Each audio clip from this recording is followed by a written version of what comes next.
So as a leader, are you finding yourself frustrated with people who aren't really following your leadership?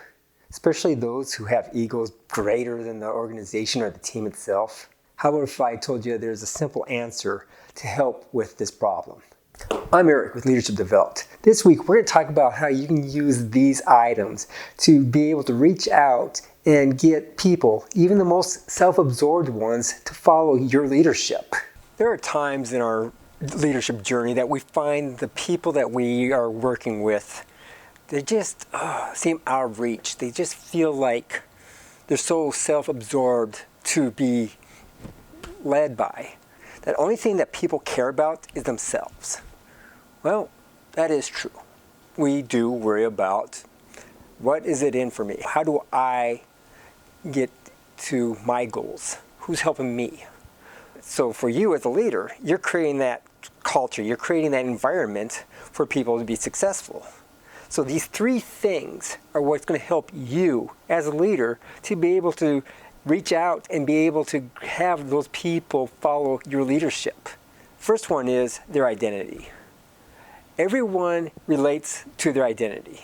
You ever go to a party or you go to these social functions, and first thing we ask each other is, so what do you do? You know, it was easier back when I was a Marine to be able to put my chest up and be happy and say, I'm a Marine Corps helicopter pilot. I'm a Marine Corps combat helicopter pilot. And that gave a sense of pride, a sense of I've done something pretty damn cool. That, you know, the reaction on their faces is what gets us pride. That feeds our ego, just seeing that reaction. Identity is like our personal brand. It's what we view ourselves. We always see those memes on social media of how I view myself, how my friends view myself, how my family views me, and what I actually am viewed as. That's identity. How do we make those all consistent? Well, you can do that as a leader by being able to help them create that identity, to create that, self-worth. The second thing is purpose. Now, I've always trained executives that every seat in their organization is more important than the talent they have. And here's why.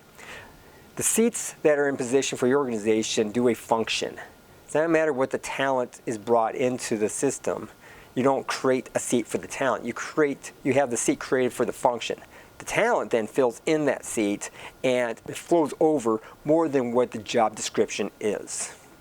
By having that concept allows your organization to work as a team, to be able to flow and help and collaborate with each other. Now, by giving them a purpose, you've given them autonomy, you've given them value, you've shown them that they mean something to you, in which now they take pride in what they do. Not only do they have identity, now they have purpose. What is my meaning? What is the meaning of life? As kids, we've always asked, what is my role in this world? Especially as adolescents, like, what is my place in this world? Well, by providing them purpose, you are providing them with an idea of what their place could be. If they like it or not is up to them. Because they can say, no, this isn't for me, and move on and keep searching for their place or create their place. But you provided them that opportunity by giving them a seat, saying, this seat has a purpose. It serves this function. It makes us successful from what you provide in this position. The third thing is growth. Lou Holt said it best. If you're not growing, you're dying. Well, that's true for everything. If you're not growing, such as increasing your talent personally, same as with your people. They want to grow too. They don't want to be stuck at the bottom. Okay, most people don't want to be stuck at the bottom. They want to be able to see growth. They want to see an increase in their wages that are complementary. They want to see an increase in their skills. They want to see an increase in their position and responsibilities. Everybody wants to grow. By providing them growth, which is giving them a job that's challenging, giving them a project that allows them to go beyond the scope of their skill level, that not totally outside realm, but just enough just to push them a little bit further, that 4% stretch goal I always use. If I'm not growing 4% annually, then I'm not growing. Those are my goals. My goal is always to be growing 4% better than last year. You can also use, how are we doing this better than yesterday? And trust me, it's a great concept, but you always got to keep that in mind. How are you creating your people to be better than yesterday? What are you doing to help them be better than yesterday? Do you just have the talents and then wear it out? You as a leader are involved in people. You care about your fellow human being. You are actually a good person. Even though you don't feel like it some days, you are actually a caring person. And by showing that you care is by using the ability to show that they can grow and how you can help them grow.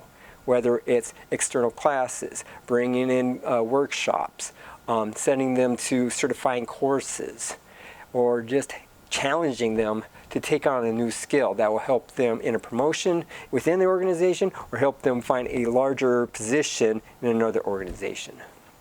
It's a matter of being able to see that it's not just people being self-serving.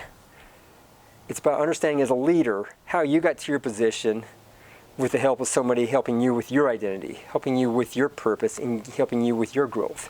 Same thing that you're offering your people, helping them figure out what their identity is, helping them find purpose within the organization, and help them grow into a greater part of the society. I'm Eric with Leadership Developed. If you like this video, hey, do us a favor. Hey, give us a thumbs up. If you missed last week's video, check it out. It's right here. We will talk to you again next week.